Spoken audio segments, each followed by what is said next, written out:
You're listening to the One Man Show Network. Welcome to the MMA Fight Picks Podcast with your host, Aaron Weinbaum. All right, everyone. Welcome to the MMA Fight Picks Podcast. I am your host, Aaron Weinbaum, and sorry I am late this week. I got stranded in Florida, long story short, and I'm back now, thank goodness. So I'm going to pick the fights for Robert Whittaker, Kelvin Gastelum, UFC Vegas 24. So if you're on Twitter, Facebook, you can ask me questions. I should be able to get your comments. I did last week as well. But more importantly, you can join me here on Happs. So basically what Happs is, you get to, for free, multicast to all these destinations. I'm on Twitch, YouTube, Facebook, the whole shebang. And that's just about how you explain it. So, great UFC card last week. It went about like I thought it was going to be for me. I don't remember any big surprise. I thought Mike Perry was going to get beat, and he did. Thought Kevin Holland was going to get beat, and he did. But kudos to Kevin Holland for taking that fight. He didn't have to. And, he was exposed a few weeks before that by Derek Brunson. So, we kind of thought Marvin Vettori would have an easy way to that.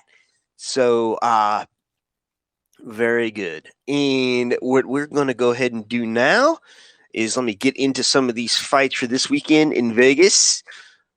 Vegas is going to have a whole lot happening. Apparently, they're opening back up for July, which would be awesome if that's true, where the Conor McGregor and Dustin Poirier fight is taking place. So, anyone has any tickets, feel free to help a guy out.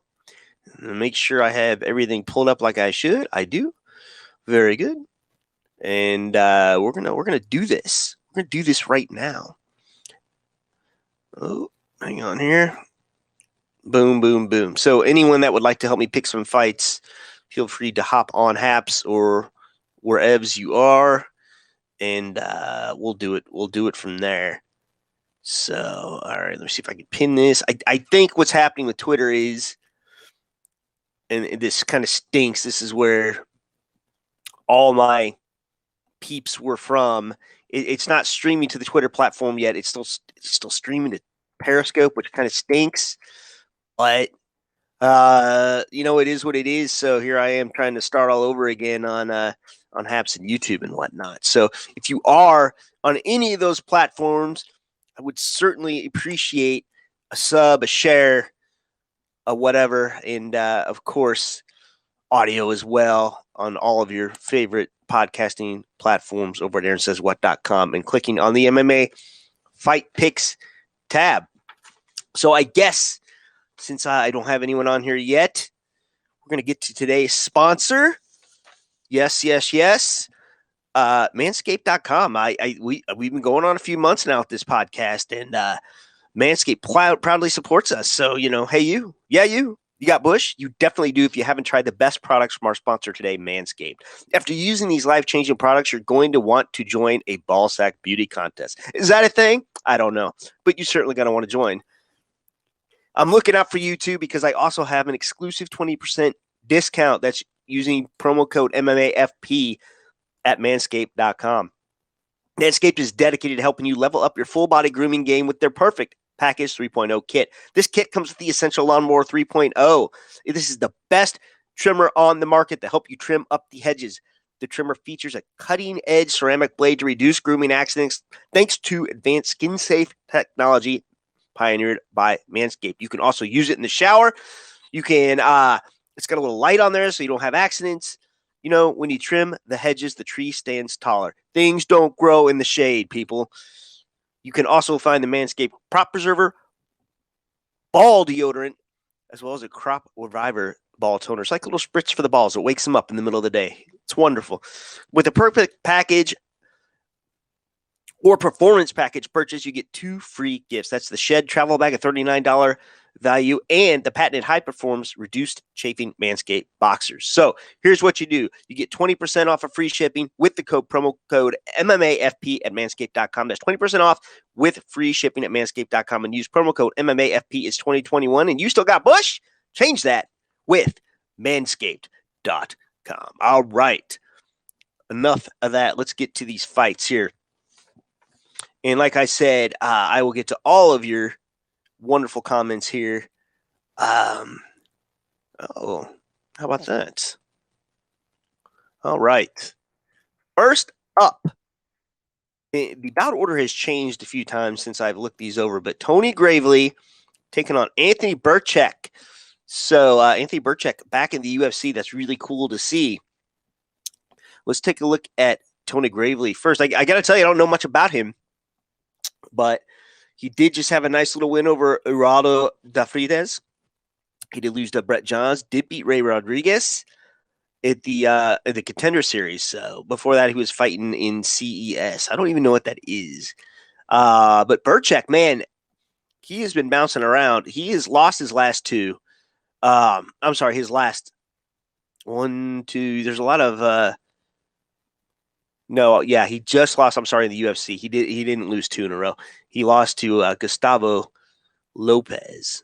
So very interesting here. But I think he took that fight in on short notice, which got him back in the UFC. Before that, some wins in Combate, LFA. Let's see here. God, he's been all over the place. Combate.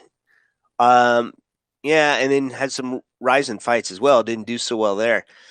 So, yeah, this is cool. This is a comeback fight. I would think if he wins this, not on short notice, I think he's had a training camp for this. Let's take a look and see what the odds have to say, shall we? Okay, so Tony Gravely is a minus 300 favorite going into this. Wow. Big underdog here, plus 240 for Anthony Birchak. I want Anthony Birchak to prove me wrong, but I think the odds probably have this right. I mean, I don't know if he's that big of an underdog. He definitely has more UFC experience, more composure, that sort of thing you would think, but you don't know. So let's see what happens here. And I am going to pick Tony Gravely to win this fight. Next up, the returning Jessica Penne against Lupita Godinez. All right, let's take a look at Penne. Penne had some USADA issues. So she's not even ranked anymore due to inactivity. Excuse me.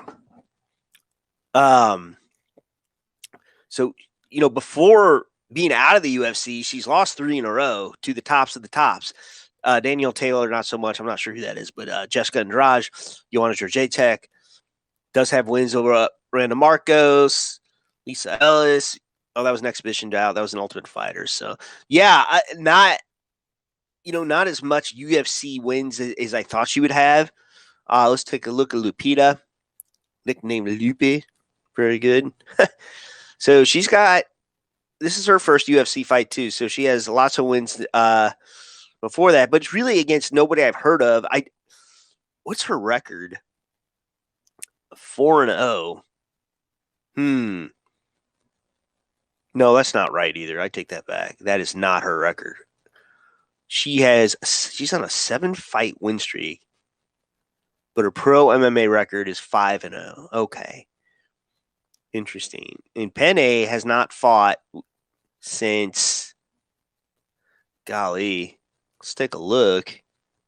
Yeah, 2017. Golly, 4-year layoff. I don't know what she's doing in between. Let's take a look and see what the odds have to say, shall we? So Penne, huge underdog here, plus 240. Big favorite, minus 305, Lupita Godinez. What a great comeback story it would be. But again, I think the odds are this wide for a reason.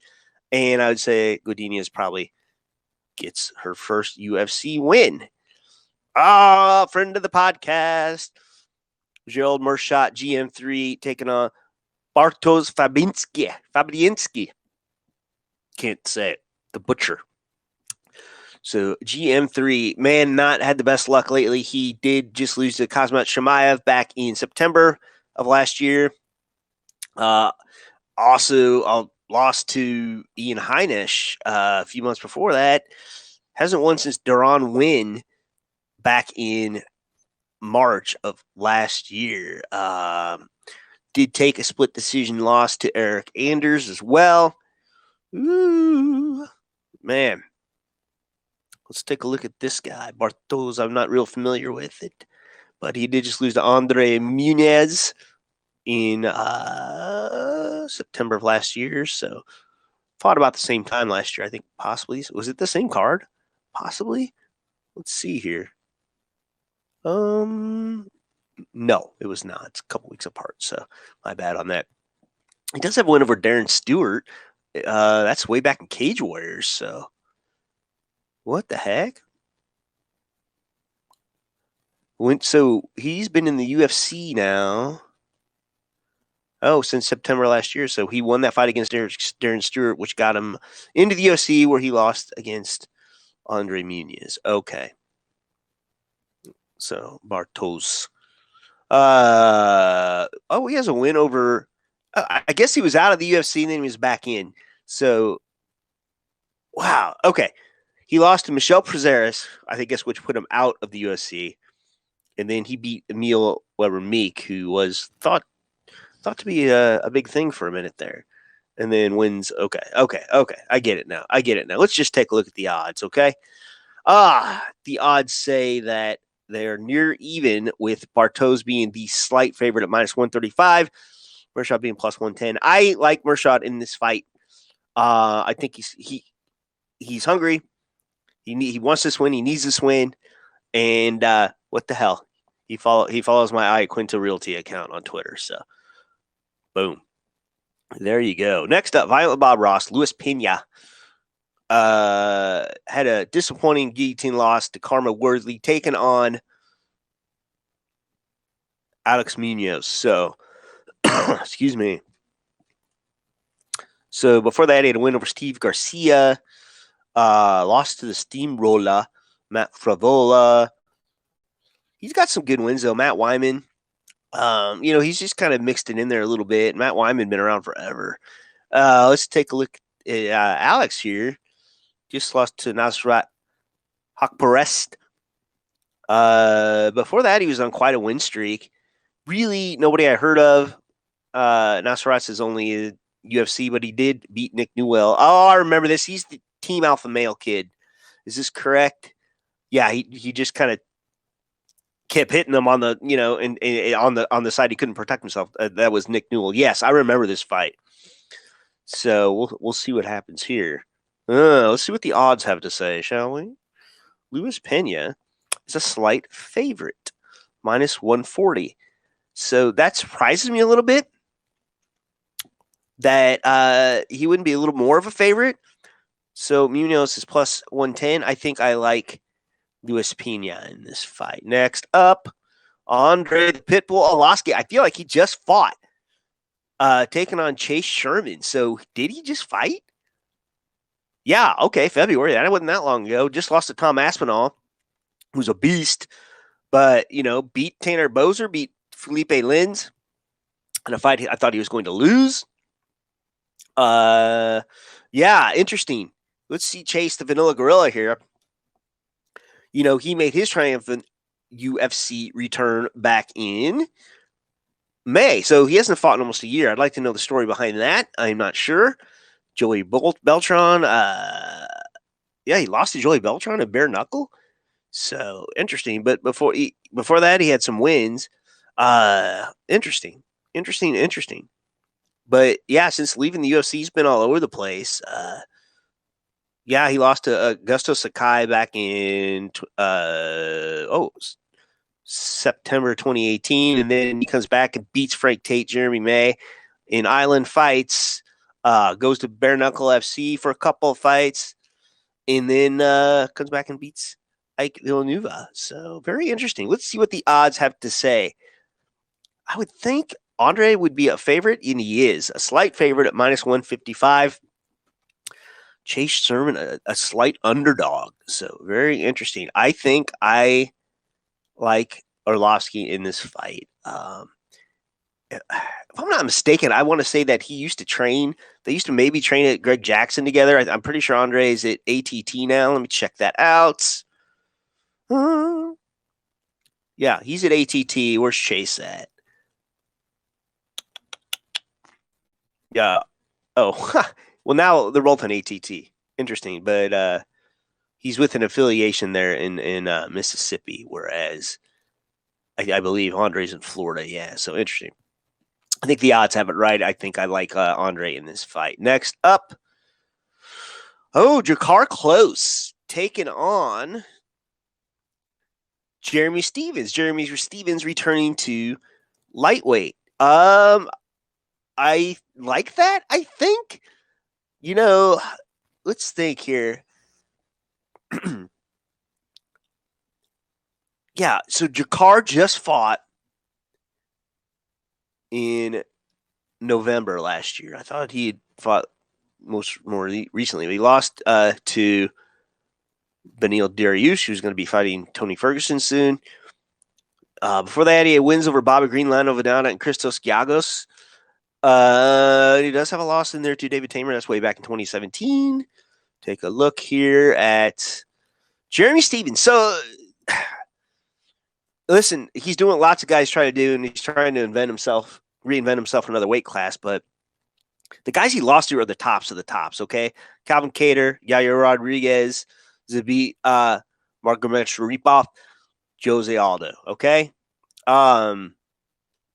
Those are the tops in the featherweight. Maybe he was cutting a lot of weight. I don't know. I'd like to see what the odds say here. What say you odds? Even. Ooh. This is interesting. So, near even with Jeremy Stephens just kind of being a minus 150 slight favorite here, whereas Drakkar is plus 120. Ooh. I probably will like the underdog in this one. He's been fighting the bigger guys at 155. Jeremy hasn't fought at 155 in some time, and I want to see when that is. So, Jeremy Stephens, when did you last fight at 155 pounds? Gosh. Max Holloway? No, that was also featherweight. Oh, it's a way long time ago. Cub. Yeah, Yves Edwards. Okay, that's when he almost went to jail. Was that? Golly. Holy moly. It's either 2012 or 2015 because I don't remember what Esteban Payan is, but holy moly. That's a long time. So, yeah, man, I'm going to go with the slight I'm going to go with the we'll see what the odds do, but it's near even. So, slight underdog here, Drakkar Klose. I'm going to go with him on that one. Very interesting. All right. Next up. Kelvin Gastelum taking this fight on some short notice against Robert Whittaker. So, you remember some time ago, this fight was supposed to take place, and it was canceled because, and this was for the belt even, it was canceled because Robert Whittaker had some intestinal things. So this doesn't seem that long ago, but it was February 2019. So, wow. A little over 2 years ago. Amazing. Since then, Kelvin fought Israel to a very close fight of the year, I believe, that, came down to that last round, I believe. And so after that, Kelvin comes back. I'm sorry. Robert Whittaker comes back, fights to unify the belt because you remember at the time that Israel was just the interim champ, loses in the second round pretty violently. But then since Robert Whittaker has come back to fight Darren Till and Jared Cannonier and win, of course. And that was a nasty fight, Jared Cannonier. I mean, he just pieced him up. It was what a nasty fight that was. I haven't seen Jared Cannonier since. And then he won a nice decision over Till. Is Cannonier even scheduled to fight? Let's take a look. No. Wow. So I guess he got him good. Taking a look at Kelvin. Did beat that Ian Heinisch in kind of what I would call a comeback fight. That quick submission loss against Jack Hermanson, split decision loss there until that was a good fight too. But for sure he lost against Israel. So yeah, this is a comeback fight, man, for sure. But as good as Kelvin is, and they're kind of the right size, they're both guys that could fight at welterweight. Kelvin more than Robert, I would say. But yeah, dude, let's see the odds here. Minus 260 favorite in Robert Whittaker, plus 200 underdog Kelvin. So I think the odds have this right. I like Robert to win this fight. If Kelvin wins this fight, he's right there. He is right back there. And he'll be piecing. He'll be right there at that title. It could be a nice fight between Darren Till, Marvin Vettori, but that didn't happen. So we could see Kelvin, Darren Till. I think again. I think that would be a good fight. So it's very interesting. I don't know where Kelvin does go. Let me take a look at that again because I think I have my wires crossed here. Would that? Yeah, that fight would be good. Let me take a look and see when that happened last. Oh, dang. Lost it. I'm getting some wires crossed here. Darren Till, yes. Okay. Same deal. Yeah, so maybe I wouldn't see that Darren Till fight again. It has been a couple of years almost, but I don't know. Very interesting what happens if Kelvin wins this fight. I think Robert gets the title shot. Don't know for sure if Kelvin does. So interesting. I'm forgetting somewhere. And then another good fight would be Cannonier, Kelvin, even though Cannonier's coming off a loss because he was on a tear before that. You had Kelvin 3 losses, maybe this win. A Cannonier Gastelum fight could make sense as well. I'm rambling. Guess what? I see lots of people stop by, but nobody said hi, and that's cool. I appreciate you all listening and going once, going twice on sold on these questions here. I don't see any, so remember to spread the word, tell your friends, share, and I always follow back and whatnot. And remember promo code MMAFP over at Manscaped. Whoop, barely missed that. Get you 20% off plus free shipping. So until next time, we'll see you next week. Shalom. Please remember to support the podcast by visiting the affiliate links on AaronSaysWhat.com.